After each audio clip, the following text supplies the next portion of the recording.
এই জায়গাটা মন দিয়ে শোনেন। অনেকের প্রশ্ন, হুজুর নামাজ পড়ার পরেও আমি সিনেমা দেখি, নাটক দেখি, আসেন এরকম প্রশ্ন? শোনেন আল্লাহ আগে কি বলে দেখেন, ইন্নাস সালাতা তানহা আনিল ফাহশাই ওয়াল মুনকার, নিশ্চয়ই নামাজ অশ্লীলতা এবং অপছন্দনীয় কাজ থেকে বিরত রাখে, বাধা দিয়ে রাখে। আচ্ছা আমি আপনাদেরকে বলি, যারা এই কথা বলে দেখেন, এক জুমা পরে, পরের জুমা পরে, মাঝখানে আর নামাজ পড়ে না।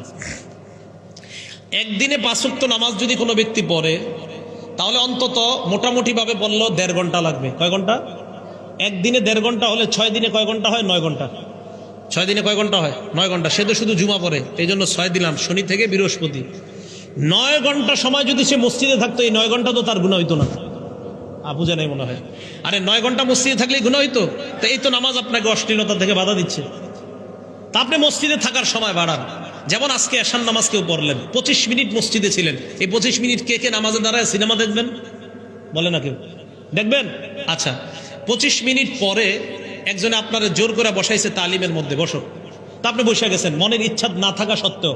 তালিমে বসার পর চক্ষু লজ্জায় উঠতে পারতেছেন না, বসছেন। তালিম হয়ে গেছে আরো 25 মিনিট, আগের 25-এ আর এই 25-এ কত হলো? এই 50 মিনিট তো আপনি গুনাহ করেননি।